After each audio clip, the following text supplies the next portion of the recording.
What makes people anxious, do you think? What correlates with people being anxious? Anybody got any thoughts on what? Well, there's a perceived threat that they can't cope with. Yeah, well, that's a great point. Yeah, definitely, very much so. And that's something we're going to sort of touch on as we go along. Because if you can cope with it, you're generally okay. If the incoming threat, we don't think we've got the resources to cope with it, or interpretation, then we're going to feel overwhelmed to a point. Anything else you think contributes to people being anxious? Being out of control. Yeah, that's a good point. Yeah, it is indeed. I think so. Things going on in your lives. Are we ever in control? It's debatable. Anything else that contributes to people feeling anxious? Past events and how you project them on what might happen in the future? Yeah, I think so. Our expectations, how we appraise an event, that's for sure. So the analogy I use when I'm working with, say, I work in the highest level of sports too, by the way, and the analogy I use, like, say you were crossing a bridge that was only so high, maybe about 1 meter high and about this long, and on the other side there was a pot of gold, money, or whatever that motivates you to get across. Would that be daunting to cross that sort of bridge of that length, that distance? No, not really daunting, is it? Okay. If that was, say, on top of that wonderful building, the Shard, across that sort of distance to get across, would you think it would be more daunting? Yeah, just a bit. What makes it more daunting, do you think? The height, our perception, the stakes? Perceived risk. Yeah, precisely. And when I do work around sports people, I sort of mention that's one way to look at the mind. Well, how's the mind affect the sporting? Well, it affects it because our perception. The reality is still the same distance.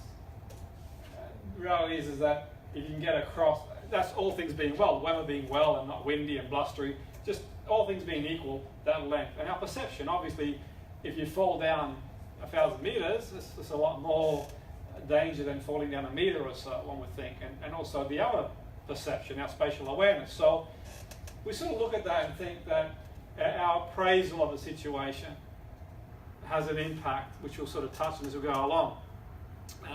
My experience has been in this field for many years, probably aware, and there is also performance anxiety.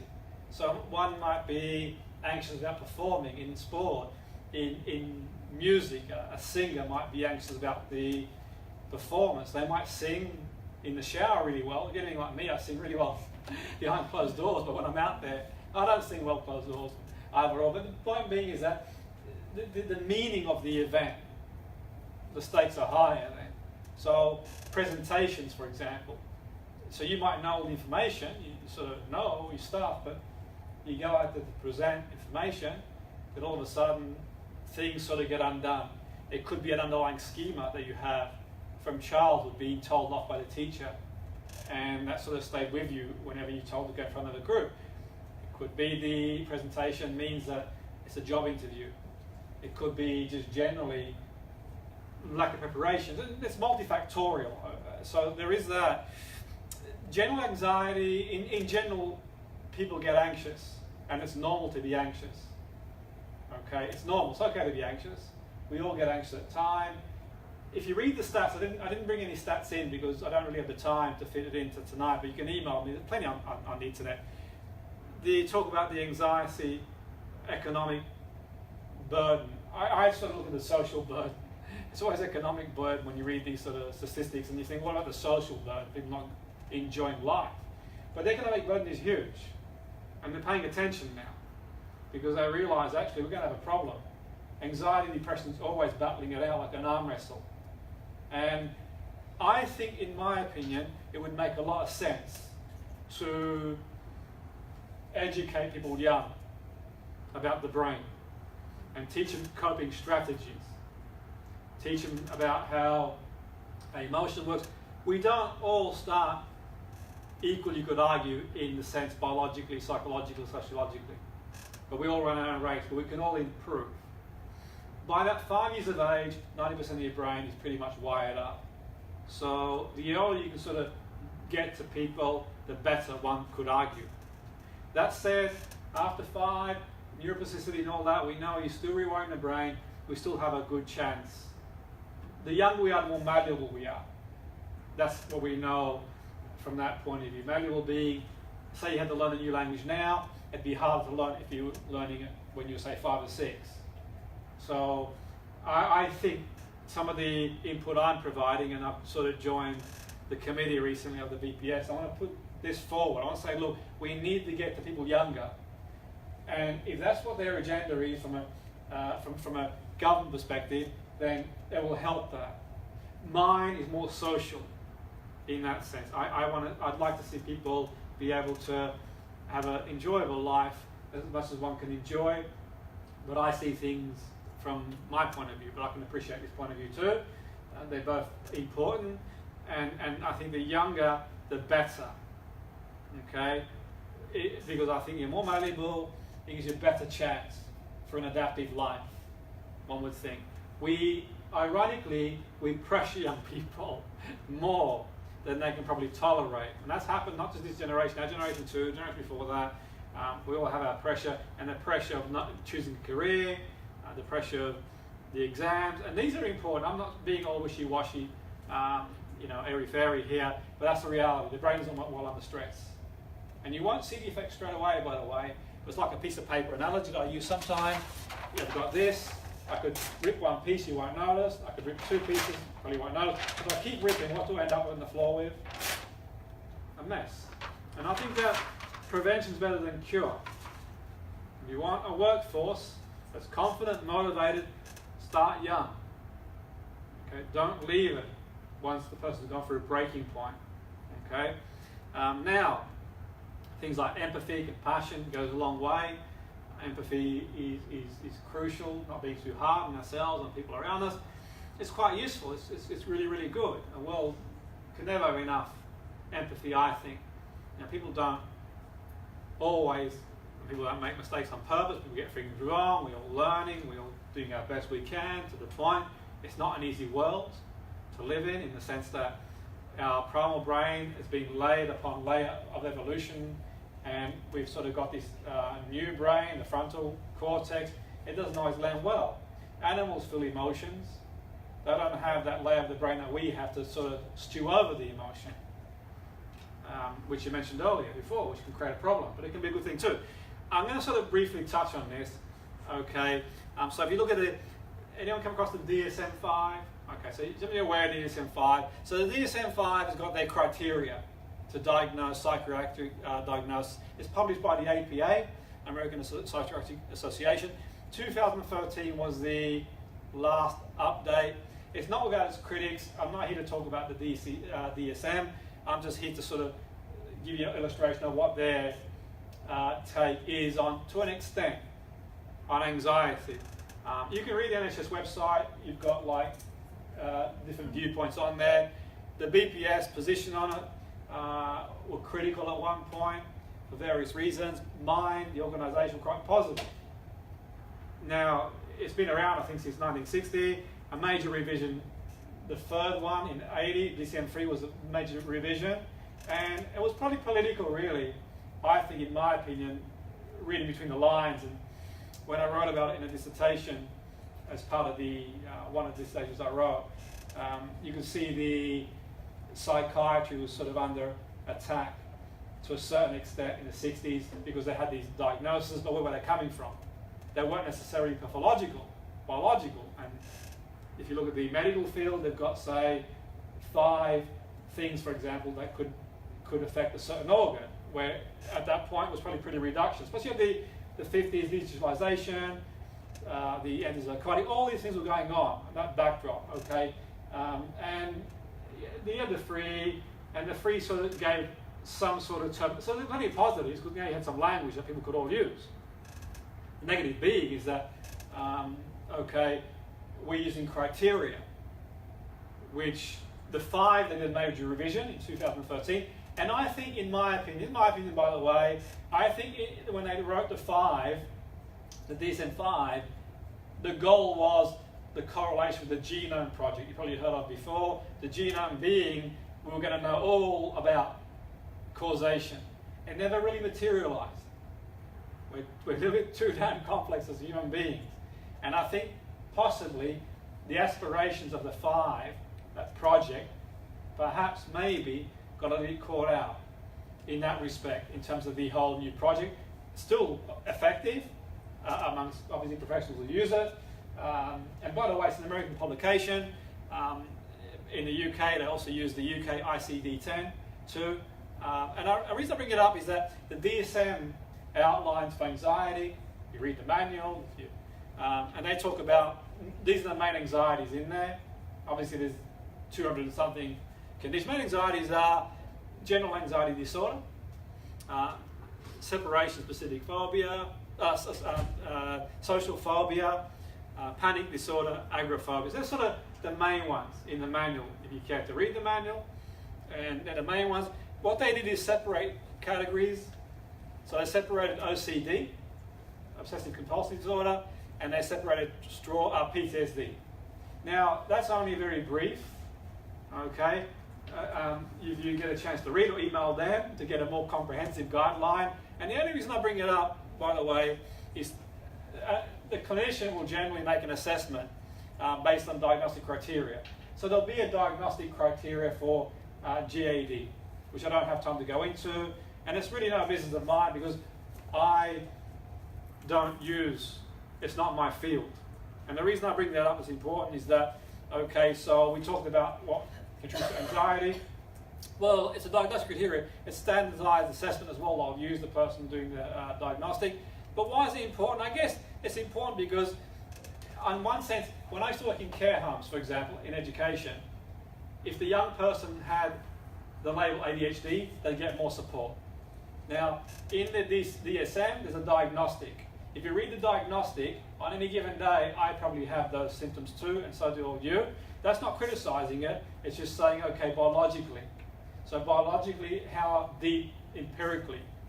So there's a bit of a guideline. But if the other person needs help, then it would make sense. Okay? So, and that works for, say, other conditions. So the protocol is you go see someone who can make a diagnosis. So for financial reasons, you might, work-wise, need a diagnosis of PTSD. You might, more, I suppose, in America, where insurance, for them to pay out. So these are sort of things outside that, which make a case for it. And I bring it up because if someone comes to me, I can't diagnose the person. It's not my remit. I'm not authorized to say you've got this, that, and the other. I don't have any authorization. Okay? The psychiatrist does, other mental health practitioners do, but I don't. So what I do, someone comes to me and says they've got anxiety, irrespective of whether they're sort of coming for me for performance or any issue, I always say go see the appropriate professional first, maybe a medical person, get a referral to the appropriate person because they might need that. Okay, I had once a person come to me, she asked if I could help her daughter with school. She was doing examinations, can you help her? And that's where I thought the line was drawn. And she goes, by the way, she's got ADHD. I said, okay, have you got the number of the clinician who's treating her? Why do you need that for? Because it would make ethical sense for me to contact and get an idea of what work you've been doing and to see if it's okay for me to work that I think I could do after a consultation. She goes, well, she's not seeing a clinician. I said, how do you know she's got ADHD? I read the Sunday Times supplement. I said, okay, as you do. So it's not a great deal I can do in that respect. But equally, on the other hand, I'll give you a couple of examples, case examples. Young girl can see severe anxiety. She won't leave the house, hasn't left the house for years. Social avoidance, blah, blah, blah. But she's seen a clinical person. She's a clinical person. I get in touch, I email her clinician saying she wants to do some work with me. What's your position on that? Because it's an NHS clinician. And she said, well, it's entirely up to her.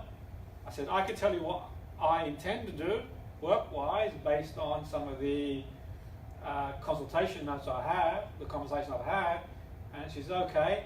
I said, the only thing I'm concerned about is that if she works with me, where does that leave her with you? Because that could leave her open then to, you've gone somewhere else in that respect. So my concern is, can she go back? Why would she want to go back? Well, she may need to go back. So I had to put it to her. If you work with me, through no fault of the clinician, it could breach a guideline, and you may not be able to work with that person again. And she said, I've been working with them for a few years now, I'm not getting anywhere, so I see you as being an opportunity. Okay? Now in that case, she improved and got better. Okay? And I'm not saying everybody is going to improve at that rate, but I think for me that sort of throws up a few things. Okay? Going forward. So I guess the long and short of it is the prognosis for me, diagnosis, gives you an understanding, and at least amongst professionals, they've got some sort of dialogue, which I think that created.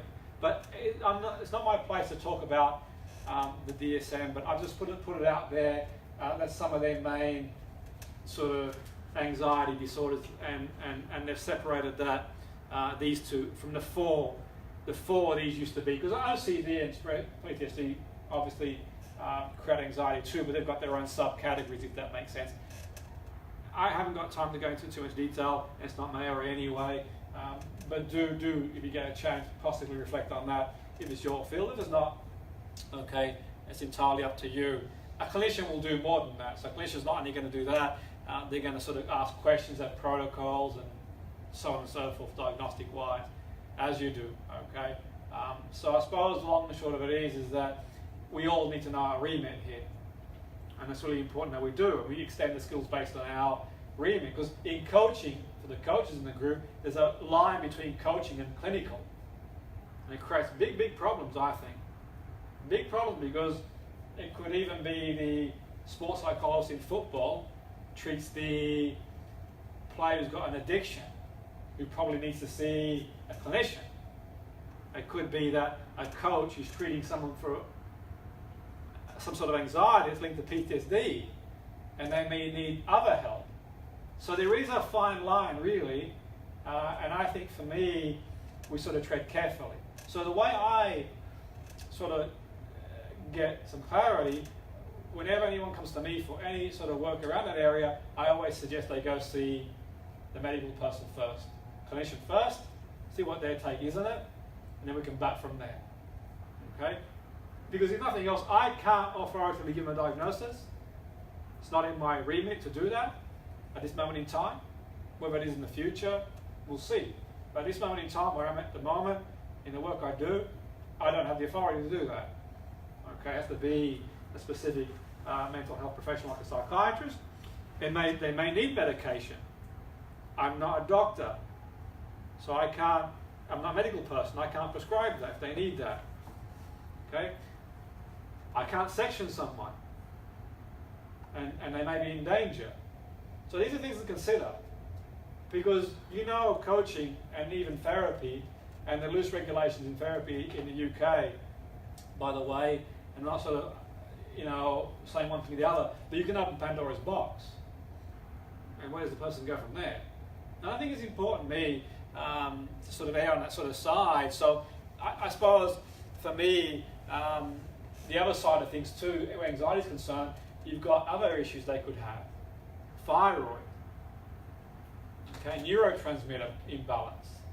All these damn things that, it could be. And when I was training chiropractors in pain relief years ago, I said, I think you should tell them to see the doctor first before you treat them. Start cracking their back, whatever you do. Not undermining them, I've had chiro myself. And one of the guys says, why is that? I said, because it would make logical sense. Explain? I said, because if 6 months later you're cracking the person's back and they've got a tumour in their back, where do you go from there? So it would be a good idea to send them to get a battery of testing. They could come back, and I'm not saying that the person, like I said before, I might say, well, go see a medical person, they might go through a protocol, and they could come back, but then we're clear on what my treatment is. We're clear on how I can complement what they're doing to run maybe coherently, or they might say, well, actually, we'll draw the line here, we'll take from here. Either or. So pain relief, they go, get battery of testing, they've got a condition, we can still work on it for the relief of pain, if that's appropriate. Anxiety is appropriate. Okay, and I know it's sort of grey area to a point, but I think, and I'm not sort of writing the rules here, but I'm not saying I'm the gospel and know all the answers. That's just my protocol. Does that make sense with people? Yeah, that's just my sort of protocol for safeguarding the person. And it's not always easy because I used to work in care homes, education. You could have a young person with schizophrenia. On one hand, you wouldn't know. Schizophrenia could be walking around these buildings teaching, lecturing. On the other hand, you could have one down the road under medication and maladaptive, not able to function. So there is no like biological diagnosis in, say, autism. You could have someone who's got autism. It's behavioural, so one could function on one level, one might function on a different level, and there's somewhere in between. Anxiety is the same. And what about the people who don't meet the criteria? Where do they go? So they go away, don't meet the criteria, and it's specific. So someone might say, I just want to reduce anxiety for presentation. I don't have all that. Because we talked about life being the way it is, life challenges. Okay, life, got the bills to pay, training, all these things that go on that produce anxiety to a point, but it's not pathological. So you look at the criteria for the DSM, there's a big criteria there, you read it and you think, okay, I'm not saying someone, and certainly there's been papers that have suggested in the research that people, like I mentioned earlier, could meet the criteria, might not meet the criteria. It's a challenge, but the point being is that, like I said earlier, the young girl has anxiety, I'm a clinician, but people self-diagnose too. It's not always easy. But even if someone says to me, I've got this big presentation on Saturday, can you do some work with me? I've been feeling anxious for a while. If they say that's a red flag, maybe you want to see a doctor first, medical person first, clinician first. Why would I do that? Because it could be something that I don't have any remit to deal with. Okay? But it could be I'm just feeling apprehensive, I've got presentation, I'm usually fine. Usually fine, so I might probe a bit more to get an idea. That sort of makes sense. Erring on the side of caution, because we should all really work together, really. That's the aim. Let's all work together. So let's sort of take it a bit of a journey before we sort of get... The first half will be practical, theoretical a little bit, and the second half will get more practical, so we'll go from there. We'll give you a nice break in between. So let's look at CBT. Okay, so cognitive behavior is built upon behaviorism and adds the cognitive element. It suggests that psychological distress can be the result of experiences, and it leads to the development of an inflexible framework for understanding self, others, and the world. So we touched on that before we sort of got going to a point. Let's sort of do a bit of history. So in 1902, you got Pavlov and his dogs. You come across that before? Ringing the bell, okay, and the stimulus was the food. You ring the bell, wasn't stimulus, but he'd salivate the dog at the food, or she. Then they ring the bell, the association was built. Okay, I'm going to sort of go through this at a nice pace. You can email if you want more information, because I'm sort of conscious of time. You're going to have a presentation too, that's why I put the writing there for you too. Then Watson decides that he sort of studies Pavlov's work, Watson-Rayner, 1913, and he decides, you know what, this applies to behavior, phobia, and he does the Watson-Rayner experiments. Now, you wouldn't do them now because ethically you wouldn't get away with it. Not that you would want to, but he gets the little Albert Studium, no known fears, okay, at 9-month-old, and what they do, they give him the white rats, and they make a big sound behind him. And what does he do eventually when he sees the white rat? Because the only fears he has are noise and falling. What does he do when he sees the white rat eventually? Yeah, he picks up this. So that's classical conditioning. Okay? And I think they said it took about 6 times. When I read the paper years ago, it talked about how they're going to extinguish it, but they couldn't find him. So no one really knows what happened to Lala. No one knows. It's not an experiment you do these days. They give you an idea how the Watson-Rayner experiments. From there, you've got, say, the likes of operant conditioning, which is different. That's sort of Skinner. And he was influenced by Thorndike's work. And Skinner was, when we look at, I suppose, putting it to like a fear or anxiety, we're going to have to put it, my interpretation would be, in a way, he talks about reinforcement and punishment. In a way, we avoid the fear. So avoiding the fear is going to keep us away from extinguishing the actual fear itself. So we keep away from it. Okay, I know if I'm afraid of presenting, I'll keep away from it. I know if I'm afraid of going to an event, I won't go, or speaking to someone. Okay, so avoiding the fear would be seen as rewarding myself. I reward myself. If I reward myself, what will I do? I'll keep the damn thing. Okay, so behaviorist approaches worked on the foundation of conditioned response. So it's more environmental rather than internal. Okay, so the argument was from the cognitive models when they sort of came about, it was too reductionist. Okay, it was too reductionist in that respect, and maybe they had a point. So the behavior, they focus on the science of behavior. Okay, so it was considered to be reductionist. Then we sort of look at the model. It's learned through classical conditioning, and you can unlearn it too. Okay, we sort of touch on Albert Ellis. You could say he, REBT, he sort of, according to Saraceno et al., Ellis suggests the ABC model, as we know. We'll sort of go through more details as we go along. Anyone familiar with ABC model? Because you know ABC model, and he talks about not the event, the beliefs. Rational, irrational. Whatever you call it, rational, rational is up to you. And then you'd probably see the ABCDE.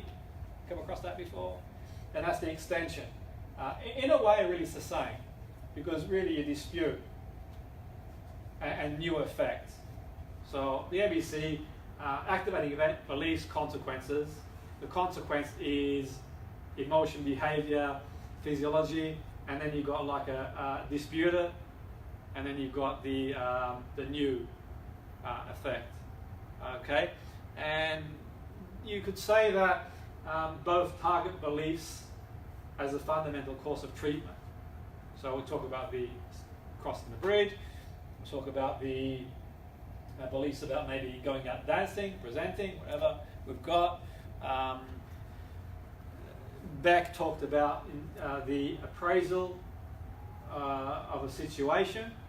So I could be walking at night and I walk straight past someone I know really well. They keep walking and I think they've seen me. What my reaction might be, do you think? Yeah, I might think, okay, why are they ignoring me? I might send them a text saying, why would you ignore me for? I might get angry, I might not speak to them again. But the reality is, what's the best thing to do, you think? They may be ignoring me, I don't know. But the point being is that, okay, it is what it is. And so it may just be me, my appraisal of the situation. So he builds upon the work of others, you could argue, to a point. And then you have a link between the two, behavior, being you send this text, emotionally feel really wound up, physiologically you get all sort of, whatever. So the triangle, we touch on the triangle later, illustrates functioning as well as solutions. The triangle helps to break things down as well, which is quite useful in that respect. And so here you sort of got the model: situation, thoughts, feelings, behavior. Okay, so somewhere here, situation, redundancies at work, I could lose my job. If I lose my job, I won't pay the bills, end up living on the street, feel scared, nervous, behavior gets erratic, start pacing up and down at work, physical reaction, I start getting heated, animated. Equally, my appraisal might be, I've lost job before, and when no one said I'm losing job at the moment, I feel neutral, behave, just carry on doing what I can. Physical, as you do, you sort of no real difference. But equally, on the other side, it might be great. I hope I do get made redundant. Wonderful. Yay, and I'm going to get a CV, start a business. So it's not relative, I suppose, to people's situation too, but that gives you an idea. Okay? That gives you an idea how we sort of, our beliefs. There's a little bit more to it than that, by the way, but in 2 hours that we've got, 2 segments of 45 minutes, we don't have a great deal of time, but I will go into more detail. So the positives of not the event itself, interpretation of the event is the fundamental. Everyone sort of with me on that so far? Because the other thing you do too, really, when you think about it, from an anxiety point of view, is you can sort of target these areas too. Not only beliefs, you can do breathing strategies. could do walking, behavioural strategies. You could do work on the feeling as well. Some things you can target too, but you get a bit of a formulation. So where anxiety is concerned, okay, the anxiety might be an event coming up. What are your thoughts about the event? Okay, the anxiety could be an underlying schema. There's a woman I worked with one time, to give you an idea, every time she'd come home at night after work, she wouldn't leave the house. She was a high-powered businesswoman, wouldn't leave the house for some reason. And ironically, we sort of did a process called regression, and it was the implicit sound of dog barking next door that set her off. It was really fascinating because it was like she was attacked by a dog that sounded, in her words, the same as the dog that she could hear. But the brain's pretty implicit. As you can see, the amygdala sort of stores information. So one would never have known that. So the brain's implicit. It could be a colour, a sound, someone's face, an accent. These things can set us off, but we don't even know. It's outside the radar. It's an automatic for sort of touch as we go along. So you kind of separate that mesh, so to speak, and the sort of schema is somewhere in there that sort of. So a schema might be, if someone says to you, kitchen, what do you expect to find in the kitchen? Fridge. Yeah, fridge, and everything that you sort of find in the kitchen. But if you went somewhere in the world they never were exposed to kitchen, and you said the word kitchen, they wouldn't know. Equally, we wouldn't know what they're. We make these sort of associations. You know, fire hot. Okay, we don't really put our hand on fire, but equally saying that sometimes we don't want to believe all that things they think. Okay, so distortion comes from Beck, really, to the point that he kind of conceptualized this distortion, and familiar with cognitive distortion? Okay, David Burns, by the way, he sort of popularized it, and it's sort of in, I think the book he wrote, the Feeling Good Handbook, there's about 10 or 11. I won't go into all the detail of all of them because of time, but that gives you an idea of, like, say, mental filter, this kind of emotional reasoning. Okay, in the sort of should statements, labeling, blame, and so on and so forth. So overgeneralization, and they're the sort of things that he would elicit, and they would contribute to. In Beck's case, it was more the depression, the work he did. But there's no reason why you can't transfer this across the other areas. Has done so. But the work he did was mainly, and his sort of model, Beck's model, was beliefs about ourselves, the world, and the future. That was his sort of model that he would sort of develop, but the distortions there, so we can identify them and then change them. In my opinion, it's a pretty didactic process. Now, I like CBT. I think it's really good. I've taught components of it to staff in care homes. So I've studied many modules over many years. I think it's effective. The only thing I would say is that sometimes things can be a bit too didactic. So try to tell yourself not to love somebody that you know you shouldn't love. Tell yourself, I shouldn't eat that ice cream. Tell your teenager you shouldn't do that, the error of your ways. So we're sort of using that part of the brain that sort of processes it logically. But don't forget, the brain has evolved from very, very small microorganisms, millions of years, evolution, layer upon layer upon layer, which we'll touch on shortly. So we elicit these beliefs, we can change it. Then why don't we go at both angles? Why don't we go more unconscious? Why don't we sort of go both angles? But you can record, recognize, replace, or recognize, record. The only thing I would say when this is concerned, you can sort of work with someone. So if you're working with someone, okay, that knows the distortions well, it might be a little bit easier, but you could sort of get them to go away and do their homework and learn them.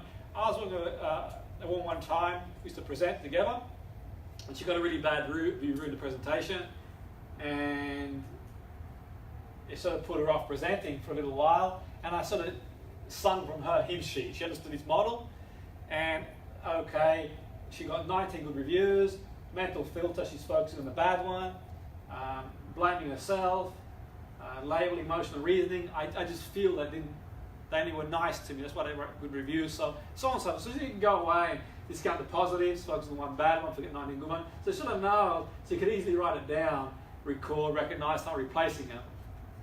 But then the issue is really, it's like I said before, you go back again, I shouldn't eat that ice cream, but I still go for it. So really, it sort of shows that sometimes we want to go a bit deeper. Okay, we choose present in the end, and we do some other stuff too, which is why we use the combining stuff, as you do. We talked about that being the schema. Ironically, this one thing that she had was that we did a regression with her. She went back to early childhood when she didn't get told off for not doing some homework. Go to the front of the class and tell me why you did the homework, and it kind of stayed with her for a while, so to speak. So we sort of move forward now to come across systemic desensitization. So okay, because you had the work by is it top of my head, is it Mary Povey Jones? I don't remember now. Yeah, and she uses rabbits too, but this time rats, too, but this time a little bit different to the Watson Rayner. She exposes the people who've got this fear gradually. So in 1924, roughly thereabouts, they've got this fear of rats, and she's exposing them to the rats rather than gradually. And that's sort of the foundation when you read the work by Will. There talks about the in a relaxed state, you can sort of gradually expose someone to a stimulus and extinguish it. So maybe you're pushing as much as they can tolerate. So let's say, for example, someone's afraid of snakes. Maybe I get a pretend snake and I bring it closer to you gradually until you say stop, and we leave it at that. Next week, come back. A little bit more to it than that, obviously, but you can sort of get the concept. Okay, so the research by Poe and Kozak, they sort of termed process exposure treatment, which, to be fair, in many treatment protocols, has sort of blended its way in. Earlier I mentioned about CBT having that behaviourist foundation to a point, but obviously the emphasis was that the cognitive models suggested it was too reductionist, as much as about environment, what goes into as well. What I would say, what I always say is it's about, this is my philosophy. People say to me, you've done so many modalities over so many years, what's your thought? I sort of look at things this way. I think you've got to be an eye out for disciplinary imperialism, people from 10 particular backgrounds wanting to claim a privilege about health behaviour. I don't think anyone's going to be answered, by the way. Things work for some people better than others. That's my position. Okay, if someone tells me their way is the only way, I shut off. Comes into my office, it's the only way to do it, I run a mile. I just, no thank you. Because the brain's complex. You've got trillions of damn cells in the brain. You've got 86.4 billion, 100 billion neurons, as many as the stars in the Milky Way. If you're going to tell me one linear approach is going to do a job for everything, then I think it's sort of bordering absurdness, really. It really is. For me, it's about, okay, let's sort of see what we can do, because human beings are open systems. Okay, we're not closed. We're an open system. We're always changing. Every day your cells are changing. DNA is changing every day. Okay, predictions are hard to make in an open system. Difficult to predict. Okay, that's why people say, well, this gene, that gene. But now we know for epigenetic that the environment has an effect on the gene too. So many things. It's so multifactorial. It doesn't always make sense. Things give you a better chance. Yeah, you could argue, okay, don't smoke, don't do this, don't do that. You've got a better chance to live a certain life. But then you see people who do all the things that they're told they shouldn't do, and they don't live a million years old. That's sort of not saying that we should disqualify things, but it shows how hard it is to predict. Hard to predict. So there's biological influences, okay, a genetic makeup, and that could be trauma, hormones, nutrition. So anxiety, it could be that. I can't help with that. It's not my area. That's why I said earlier, you go to the GP. It could be a lesion in your brain. We know what happens to the likes of, say, was it Charles Whittam, the guy in Texas, the Bell Tower, who shot so many people in the 60s, I think it was, and he had a tumour in the brain. And I think it might have been a correlation with tumour in a part of the brain that changed. The Phineas Gage story, he blows his neocortex through the rail experiment in the 20s, whenever it was, and it changes dramatically. So it could be, I don't know. So the point being, it could be a nutrition imbalance, hormone, but a neurosis is complex. So that's the biological side. Okay, psychological influence, emotions, attitude, self-control. Social factors, family, where you grew up. Okay, I think there's research that people who grow up in an urban environment, for example, or the immigrant story as well, have a higher incidence, I think, of schizophrenia. I'm pretty sure I read that in a research paper. But that's not everybody, but some people do. So certain genes. So it's quite complicated. It's not as easy as one thing to the other. And all the way it all contributes. Behavior. So the reductionists, they generally try and explain from one area. Okay? So the reductionists, so for example being, if you're a medical doctor, for example, and they might say someone goes to see a medical doctor for anxiety, depression, or alcoholism, they'll probably look at a biological influence. So it could be they use medication for depression, maybe they use for anxiety. That might be their protocol. I'm not medical, it's not my remit, but that's what they might do. Okay? The psychologist, therapist, coach might think, okay, someone drinks excessively because they want to escape from depression, anxiety, and they might use coping strategies, cognitive strategies, appraisal. Okay, I mentioned already before, someone comes to see me, they've got something coming up, big event coming up. I might use cognitive strategies, appraisal, visualization, rehearsal, and so on and so forth. Okay, the psychiatrist down the road, they might use that, but they might also use that too. Okay, and they might get their diagnostic from the DCM. Okay, and that sort of gives you an idea where we all are. The sociologist is going to think, okay, it could be the environment. He's got alcohol, she's got alcohol problem because they hang around alcoholic. You go to Alcoholics Anonymous. They've got this problem because of that. They're anxious where they live. Does that sort of make sense? Okay, so you look biopsychosocial influences. Okay, so which one's correct? They're all to a certain point, but it all depends what discipline you're in. You're going to favour. Okay. So it's multifactorial. Anxiety is multifactorial. It's not easy. There's not really one straight linear response, I would think. It's quite complex. So perception, people see from their own perception. We talked about the appraisal, initiating from a cognitive point of view a cascade of events. Okay, upon reappraisal. So before we have a break, we'll just another 7 minutes, and then we'll sort of do some more practical stuff. But you can reappraise something. Thing you thought was dangerous, you don't see as dangerous anymore.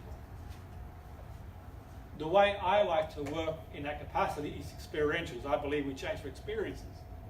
Others might beg to differ. Okay, experiential being the woman I'm working with is afraid to do presentations. A year or so ago, particularly around men, because she was in a domestic violent marriage, and she got attacked one time. She used to work in offending institutions, and well, that's what she put it down to. So my theory was to get her back presenting again is a graded doing behavioural experiments, and what I would do is get her to join martial arts, to get around men who've got self-control. If you don't like it, leave the classroom. If you like it, stay as long as you can, but you start teaching the brain that men do have self-control implicitly. If you feel confident sparring, spar, and gradual, and then gradually we get her back to doing, as well as other techniques, presenting again. The anxiety kind of extinguishes, but my suspicion is under pressure it could come back. So we need to give people stuff to do. Could come back. Okay, it can come back. Okay, so we've flooded the sensory stimulation, and very, very briefly we sort of decide we're going to pay attention to. Nice and relaxed, yeah. So we said before, to summarise this part, it's normal to be and to have anxious. It's normal. It's when it becomes a problem, when obviously it's affecting your life. And I said earlier, you're going to have the person who is the mental health practitioner who does use the DCM manual. Follow that criteria, your endorsement criteria. It could be that you say to me, actually, you know what, I'm not doing the things I want to do, like presenting. I'm not doing dancing. I'm not doing the things I really want to do and could do because I'm anxious. Okay, so I'm not using that because that's not my remit, but they might do. And that's the problem is that the brain being malleable, the response is normal. We can normalize it very briefly to put some science behind it. The thalamus gets all the information from all the senses. Okay, the amygdala pre-screens for danger, information from the hippocampus, past dangerous events. The amygdala activates the hypothalamus to trigger the fear response in the body. The amygdala can deactivate, amygdala is bilateral two parts, the frontal cortex. So your logical brain can shut down in these situations, hence they term emotional hijack, and glands release chemicals called hormones, and they create emotions and moods. Okay, so putting it in plain English to give you an idea before we have a short break, and this part here, the amygdala main function is processing strong emotional memories. It's a lot of attraction for fear. Fear is not the only thing it does, by the way, the amygdala. It does other things too, but we'll sort of look at it from a fear perspective point of view.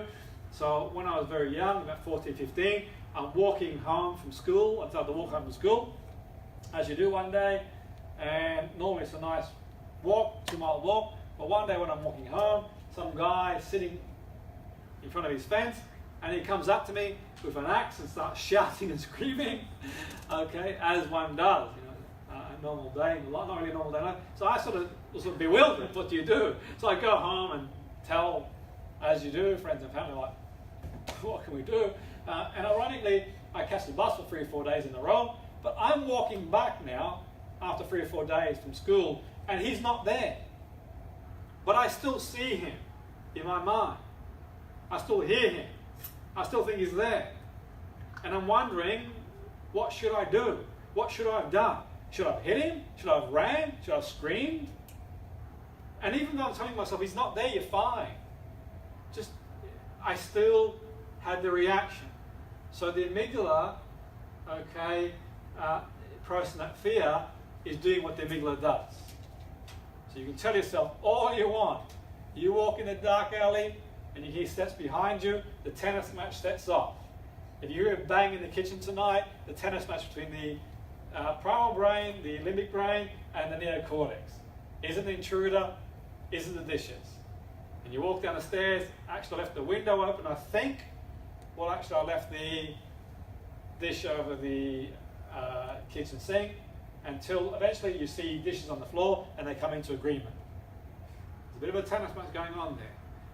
Okay, so you've got this layer upon layer of brain, from the brainstem, from the spinal cord, brainstem. So millions of years ago, the organism, you could, like a fish, you shine a light and it go out towards that. So it goes from the spinal, brainstem, and these layers of brain, hypothalamus. Hypothalamus, by the way, his main function is motivational, appetite, sexual functioning. And there's an irony there. Hypothalamus, years ago they used to do experiments. Once again, I wasn't part of these experiments, so don't get upset with me. If you're an animal lover, but in dogs and cats, and they would cut a lot of the brain out and just leave that part of the brain, and it would still function. Those functions. It shows you a pretty fascinating brain that we've got when you sort of look at it that way. So things are a bit more complicated than what they are. Cortisol is okay in short doses, neuroplastics in the brain, but you constantly go over cortisol, and it becomes a problem. If you constantly, and you've got the circadian rhythm, the cortisol goes up at 6 in the morning, the lights, and spikes about 9, goes down, midday spikes again. Some people say spikes again in the afternoon, but it goes down at 9 o'clock in the evening, all the way down at 12, and you're getting on the email at 10 o'clock at night, and you're boosting it up, and you're having coffee as well, by the way. Not a good idea. So when I got consulted years ago by the biggest football club in the world, one of the biggest by sports scientists, they've been cortisol issues to players because they play Champions League, we looked at ways. We talked about ways that we could sort of balance it, because long-term cortisol is no good.